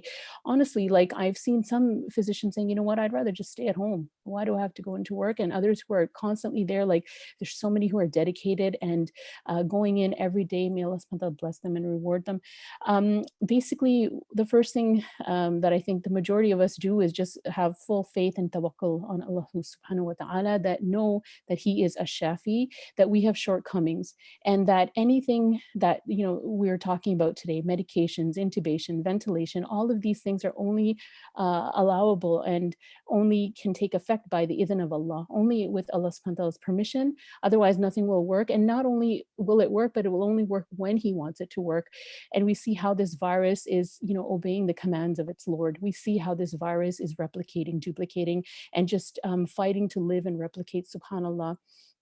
And so this is something that we also keep in mind, is that, whatever we have to clear our intentions as well. So as physicians, we're getting, alhamdulillah, a lot of thank yous, a lot of accolades, and we want to make sure that, regardless whether we get those or not, we would still go ahead and treat our patients, because we do anyway. And we want to really thank everybody for helping us. We're getting a lot of different help and support from medical students, from the community. I mean, people are calling me every day. How are you doing? Are you okay?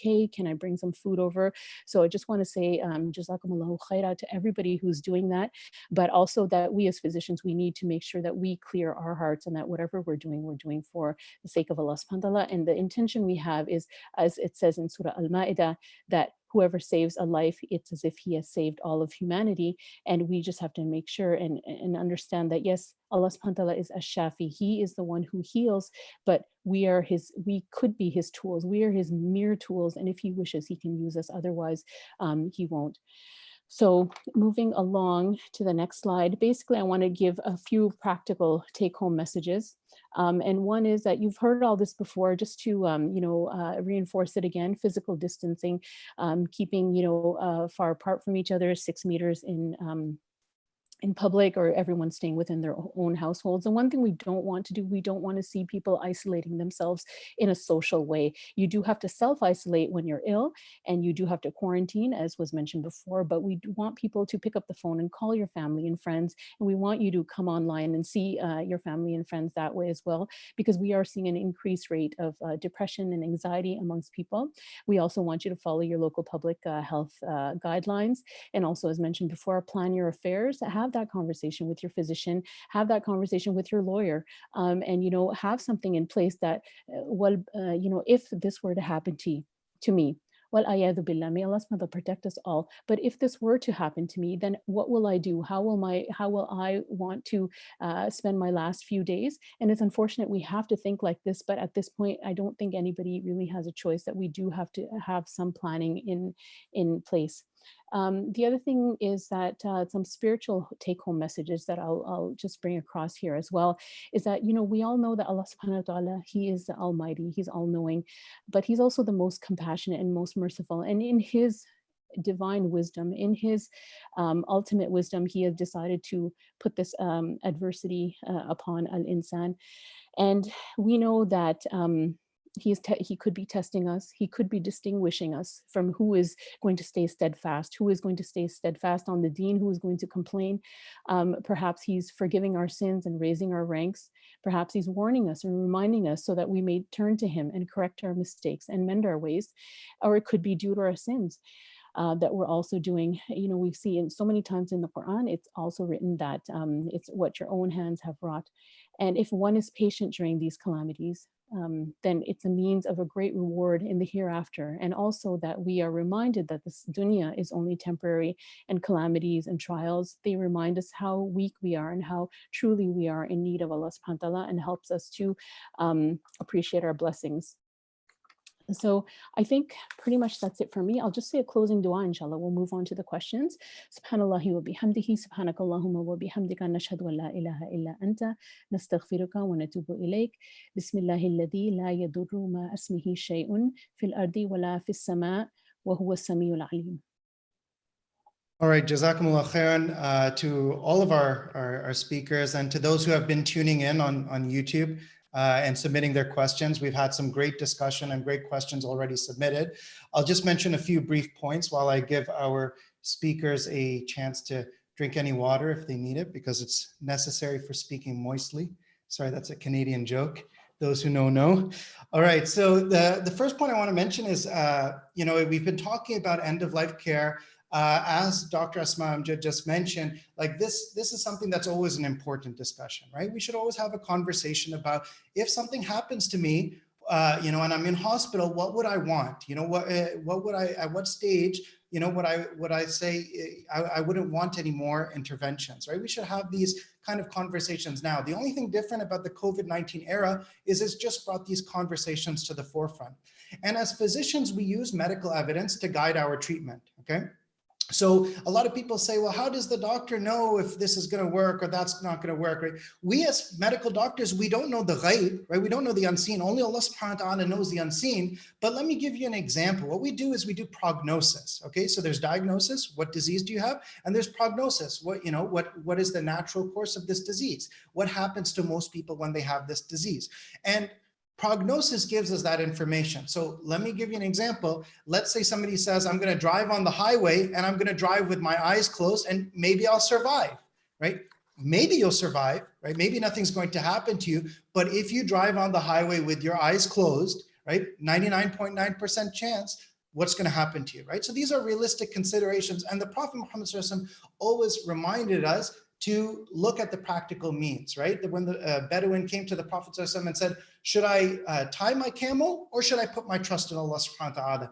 The Prophet Muhammad ﷺ said, "A'qilha wa tawakkal ala Allah." Tie your camel and put your trust in Allah subhanahu wa ta'ala. So we take the means, ittikhad bil asbab. We take the means, the physical means, the scientific evidence, the medical evidence, and we also take the spiritual means as well. And we make dua, we supplicate to Allah subhanahu wa ta'ala, and we put our hope and our trust in Allah subhanahu wa ta'ala. Because even we as physicians know we can give a medical intervention and it may work, it may not work, right?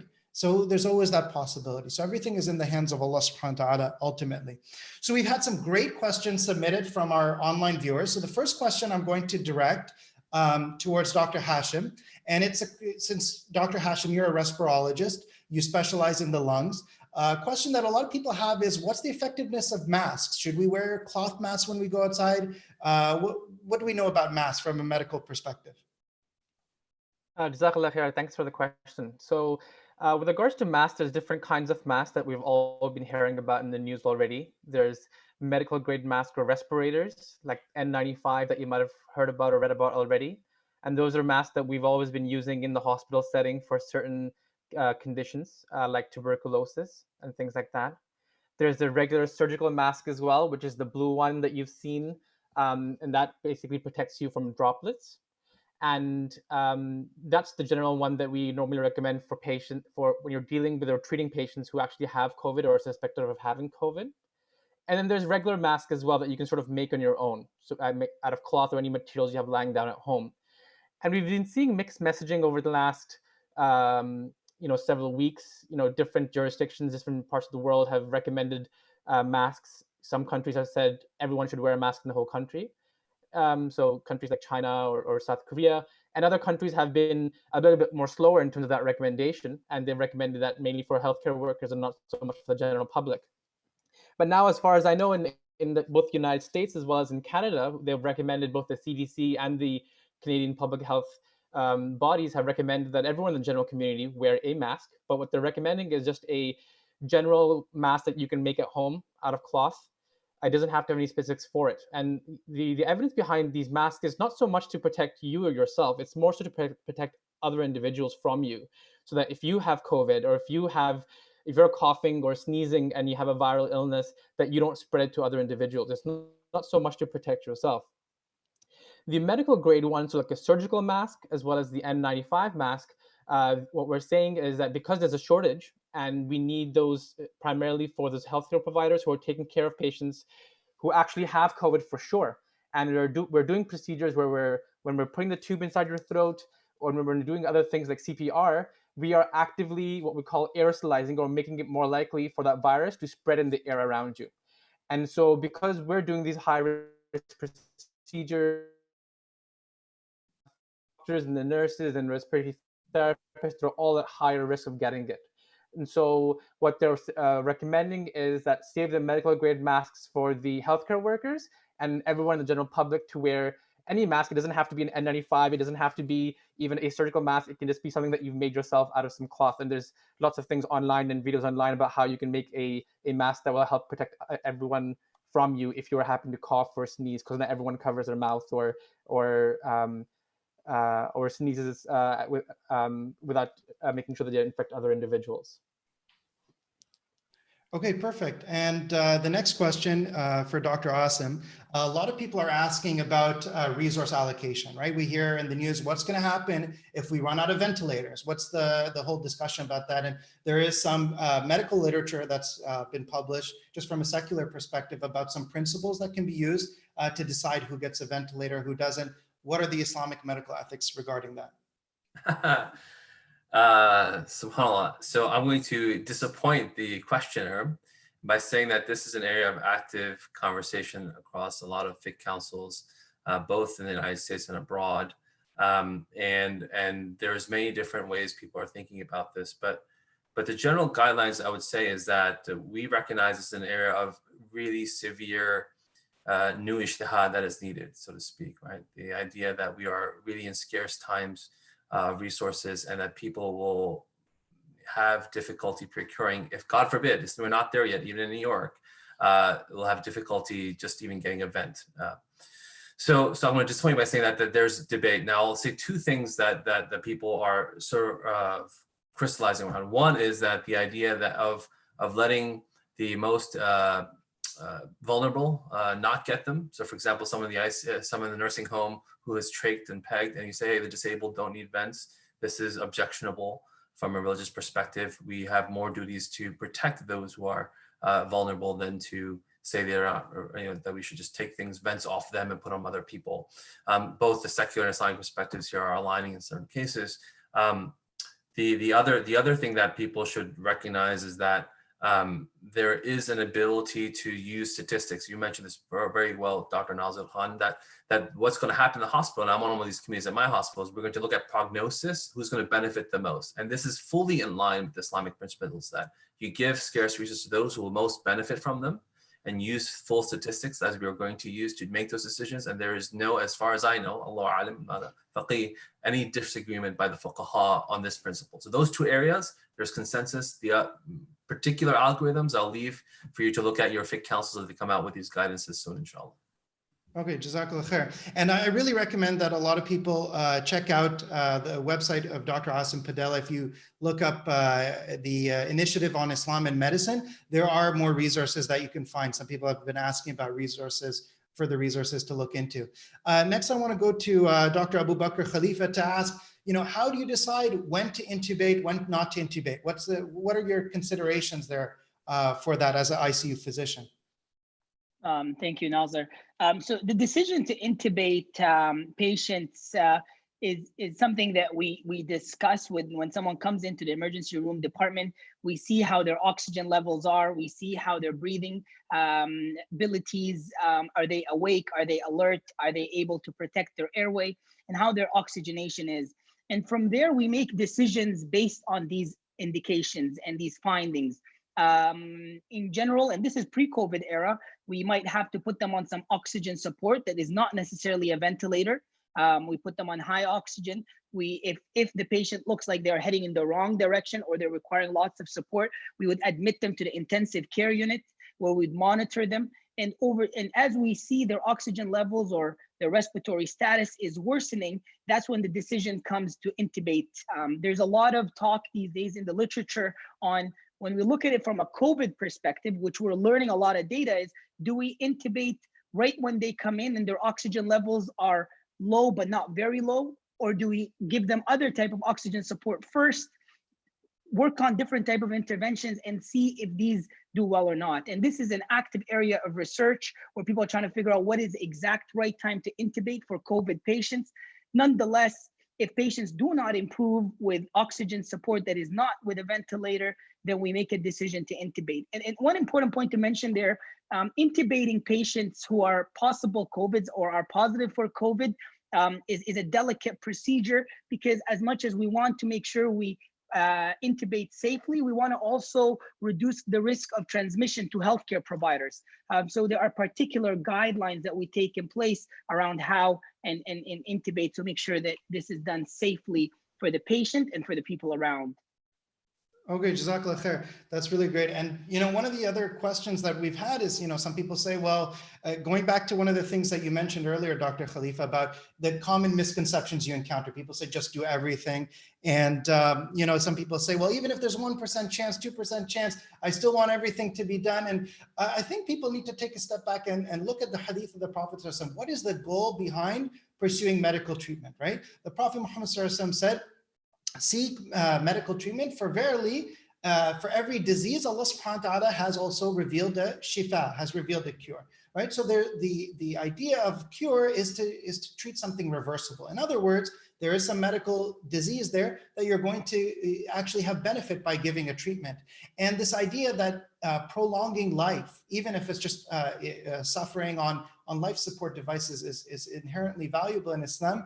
One of the things that challenges that is that the Prophet Muhammad ﷺ taught us that no one should wish for death. However, if a person is in dire circumstances, and they have to say something, let them say, Allahumma ahyini ma kanat al hayatu khayran li. وَتَوَفَّنِي إِذَا كَانَتِ الْوَفَاةُ خَيْرًا لِي. So, oh Allah, grant me life as long as life is better for me, and grant me death. Allow me to pass away when that becomes better for me. So there may be a scenario known to Allah subhanahu wa ta'ala where there's divine wisdom that prolongation of life is not going to bring about any beneficial outcome, right? So we as physicians, we use this prognosis and we have to take that into consideration as well. We don't say that just prolonging life is inherently valuable, and keeping somebody on life support devices without any hope for meaningful recovery is Islamically advisable. It's not. So the next question related to that I want to direct to Dr. Samir Sheikh is about palliative care. So when do you consider, okay, it's no longer the goal of therapy to keep this person on these life support devices? What we need to do is we need to make them comfortable and focus on alleviating their suffering. Jazakallah, Nazar. That's a great question, and I think it's really interesting that the same ethical frameworks that we are taught in medical school and that we learn in residency, they align very well with everything that Dr. Padella was talking about. Physicians bring up palliative care as an option when they feel that the medical illness is not treatable, when they feel like no matter what they've tried, that this person still has a very high likelihood of passing away. And of course, no one has exact percentages, and every patient in every case is different. But when we have a general sense, based on all the interventions we have tried, based on a patient's past medical history, based in many instances on their response to aggressive interventions and how the patient's doing, and when we feel like we're not winning that battle, that's when most physicians would recommend palliative care and withdrawal of life support. Now, what that looks like in different settings is very different. Within the ICU, where Dr. Khalifa and myself work, these are sometimes patients on ventilators. A lot of them may not be conscious because they're already very sick, or they're on medications that are keeping them comfortable. And so what we do in those scenarios is when we make a decision to withdraw, is we slowly take out the machines, the lines, and we continue medications to ensure that the patient does not have any pain, does not have any shortness of breath, is not feeling any of the secretions pulling in their mouth, which some patients get when they get sicker and they can't control their own secretions. We have medications that are well proven in the literature to make sure that these patients are comfortable and that they're not suffering. No physician, no healthcare worker ever wants to see a patient suffer. And so at the very least, if we are doing palliative care for a patient, our goal is to make sure that we're letting this natural process take place in the most comfortable way possible.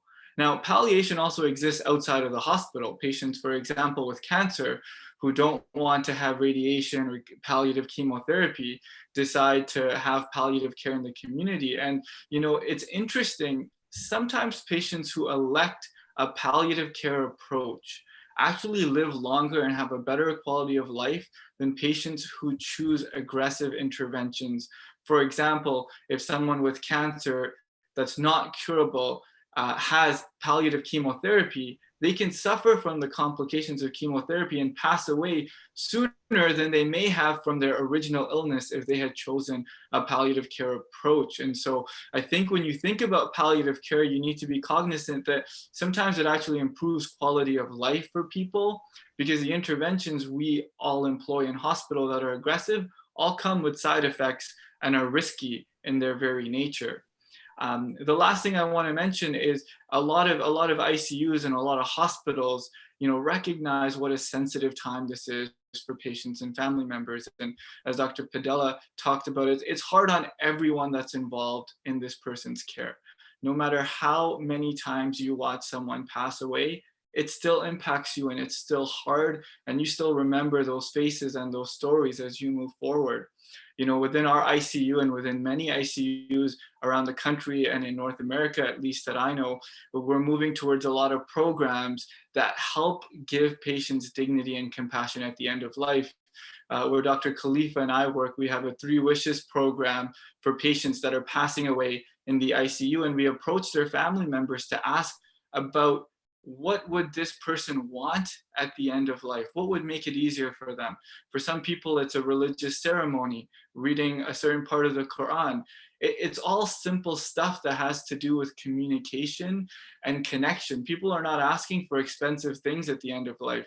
For some people, it's recommunicating with a family member they haven't talked to in 10 years and apologizing, right? And so wherever you are, you have to recognize that when you consider palliative care or a comfort approach, the goals of care and the number one goal for the entire healthcare team becomes, how can we make this a comfortable process? How can we respect the patient and the family and allow the natural process to happen in the most dignified way? And so it's certainly something that we can talk about in the emergency department. Sometimes it's in the ICU, sometimes it's at home with your family doctor over the phone, but it's definitely something that you should consider when the medical intervention is not helping the patient and we feel like the patient will not survive from their illness. Jazakallah khair, Dr. Sheikh. And another thing that happens in this time where we're worried about cough and shortness of breath is this makes all of us a little bit paranoid, right? Because these are extremely common symptoms. So a lot of people may be wondering, what do I do now if I'm noticing some symptoms? Somebody asked, what if I just have shortness of breath, but I don't have a cough? What do I need to do? So Dr. Asma Amjad, as a primary care physician advising patients in the community, what's your advice about what people should do if they're wondering whether they have symptoms or not of COVID-19? Yes, definitely. Great question. I was getting these questions all the time. And in fact, I just saw a few patients the other day who had the same type of thing. It really, really depends. As your family physician, as primary care, we know the patients really well. It depends if you've had that before, because the patient that I saw a few days ago, she was actually having shortness of breath, but it was just a sensation that she couldn't breathe or she couldn't take in a deep breath. But known to us and in her chart was that, she actually has anxiety and she has a problem with anxiety in the past. And so, it was enough just to increase the antidepressant medication. So people who are on anxiety, anxiolytics or medications for depression and anxiety, definitely you should be, speaking to your physician about that. So shortness of breath, it really depends on what's the cause, what's the trigger. We try and understand, when it happened. Are there symptoms that can be only COVID? It's really interesting. The majority is not. Usually we do have to have cough and fever and shortness of breath and travel history, and maybe not even travel history these days. But there has to be some contact. As you know, these are the mainstays currently. However, sometimes it can happen that there are case reports where maybe somebody has a bit of a stomach ache, or maybe somebody has, diarrhea or nausea, vomiting. They can have, flu-like symptoms as well. So these are kind of a little bit more vague. So that has to be investigated. So if somebody's having shortness of breath only, could it be early COVID? Yes. These days, we're pretty much saying that, everything and anything could be COVID unless proven otherwise. But the most important thing is that you see your family doctor who knows you, they know you well, they know your history, they know your medications. See them, speak to them, talk to them, go online and ask them, and then they'll do the assessment with you to figure out if it's actually COVID or not. Okay, perfect. Jazakallah khair. And one of the other questions with Ramadan around the corner, right? People worry about what's going to happen with fasting. And the important thing to know is if you already have a medical condition, right? Let's say diabetes or epilepsy, or you have a medical condition you're taking medications for, and you already have an excuse to fast, the fact that there's COVID-19 or not doesn't change anything, right? If you're not sure, you need to speak to your family doctor, right? Now, what about healthy patients? Or healthy individuals? They don't have any pre-existing medical condition. They're wondering, if I fast, does that mean I'm going to be more likely to get COVID-19? Or if I get it, I'll be much more sick? And again, the answer is there's no medical evidence to suggest that, right? So people don't have to be anxious about fasting. People can go ahead and fast. If you have an existing medical condition or you're not sure, speak to your physician. So again, I want to say a huge jazakumullah khairan to all of our participants, to our speakers, to the organizations that put this together: Yaqeen Canada, Muslim Medical Association of Canada, the Initiative on Islam and Medicine, and Islamic Relief Canada. The recording will be posted online, inshallah ta'ala. And the last thing I'll just close with is that we as believers, right? we as Muslims, we place our trust in Allah subhanahu wa ta'ala, and whenever adversity affects us, the teachings of our religion remind us that we should bear with patience, we should have sabr, and there's reward in that for us, and we should turn back to Allah subhanahu wa ta'ala, right? وَبَلَوْنَاهُمْ بِالْحَسَنَاتِ وَالسَّيِّئَاتِ لَعَلَّهُمْ يَرْجِعُونَ. We test them by means of good and by means of bad so that they come back to Allah subhanahu wa ta'ala. That's what the Quran tells us. So the point of this is we turn back to Allah subhanahu wa ta'ala and we beseech Allah subhanahu wa ta'ala for his mercy and his forgiveness. And this should be a time where we reconnect with our families, we reconnect spiritually, and we understand that everything is in Allah subhanahu wa ta'ala's hands as believers. So with that, inshallah ta'ala, we will conclude this webinar. Jazakumullahu khairan. Hada wa sallallahu wa sallam wa barak ala nabiyyina Muhammad wa ala alihi wa sahbihi ajma'in. Assalamu alaikum wa rahmatullahi wa barakatuh.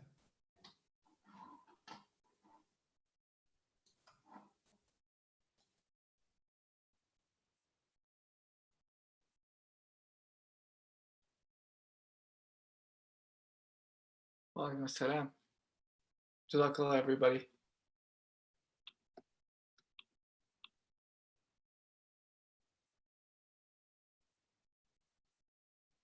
Done? Chutti? Finished?